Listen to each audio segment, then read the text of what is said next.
my name's Savannah. I work in Albuquerque Dress for Success, and today I will be talking to you about answering some criminal background questions during interviews. So even with ban the box laws, ex-offenders need to know what to include and what not to include in their job applications.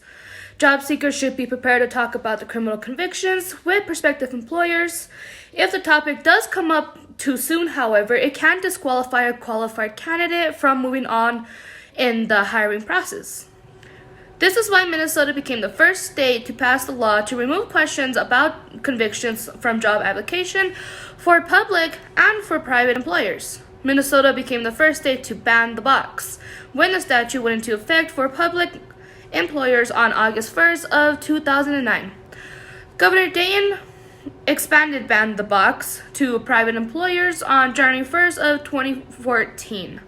By not having the question on job applications, it opens more opportunities in the interview and to not be immediately disqualified in a qualified part area due to your criminal convictions. One thing I do want to clarify is what the ban the box does not prevent. It does not prevent you from being asked about your criminal convictions in interviews, applied to positions that require background checks, such as the Department of Corrections, law enforcement agencies, and human services licensed positions. Many applications still have questions that ask about past convictions for felonies or for misdemeanors. When answering these questions on job applications or at the job interview, make sure to be as honest as possible. Use the most effective wording possible, but don't get too much into detail.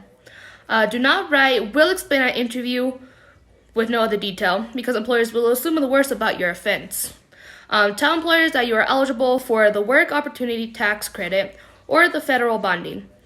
Do some research on both of these programs so you can talk about it with your employers. Ask for opportunities to discuss your circumstances. When explaining your offenses on a job application or on an interview, use the PAR system, the PAAR system. P is standing for put employers at ease. A, accept responsibility for your offense. A, use action or accomplishment statements.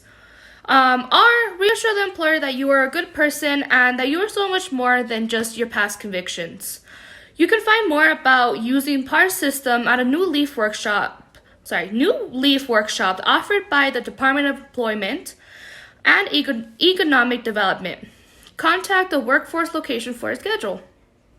So now I want to get into discussing the criminal records during an actual interview.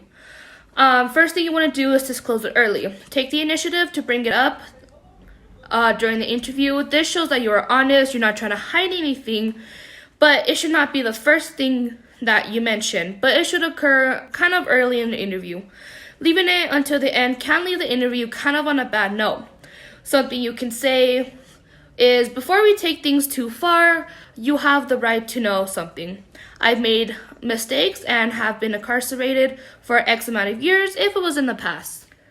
So the second thing I want to talk about is taking responsibility and don't make any excuses. When you discuss your criminal background during an interview, do not blame others for your actions. Instead, say something such as, "In the past, I've made poor choices." Be honest, be brief, do not mention any specific details about your offense. At this time, you can also soften the offense. For example, instead of saying, "I was convicted for robbery," say something, "I took something that was not mine." Avoid the term felony, unless it specifically asks if you have a felony. If you have a misdemeanor, let the employer know, as this might soften the impact. However, never minimize it. Avoid saying, "it was just this." The next thing I want to talk about is mention how your life has positively changed since then. It's always good to draw a distance between your past convictions and the person you actually are now. Even if you were arrested only a year ago, a lot can change in that time. And you can explain to the employer some positive lessons you learned from negative experiences. You can say that you've worked hard to build yourself back up, and that's really worth celebrating. Feel free to give examples on how you've given back to others in the community, such as volunteer work, how you've taken care of yourself, furthering your education, going to rehab, all the above, and how you change your behavior, such as completing the treatment like rehab. So make sure you have your lesson learned. Convey regret for your actions and discuss what you have learned from your experience, and that will show that you will not repeat your actions. For example, use a phrase like, I'm not proud of my past actions and I'm not that person anymore. Or you can use, at the time my priorities were not straight. Now I'm ready to fully commit to my family, my job, and my community. This shows that you are a committed person to this job, and it shows the employers that you can be trusted during this time when they need you. So next thing is going to be focus on your goals. Clarify what your goals are for the future and how you're going to be moving forward and what you're going to be doing to accomplish these goals. Explain how the position at the company you are interviewing for will help you accomplish these goals. Let the employer know how you will contribute to the company with your strengths and your commitments. So the last two things I do want to talk about is keeping descriptions brief and only give enough information for the employer to understand the nature of your offense. If they want to ask more questions, you can provide them a little more detail, but avoid rambling on about your convictions and your arrest.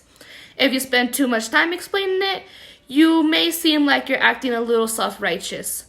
And the topic on a positive note. Example, your interest in the current position and how you will contribute.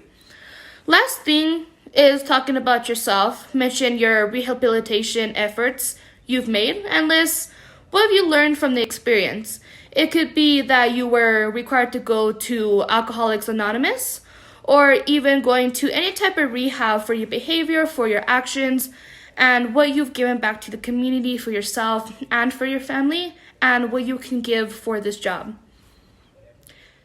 I really hope that all these tips are going to help you in the future.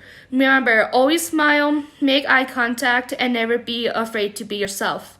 Thank you so much, and we'll see you in the next time.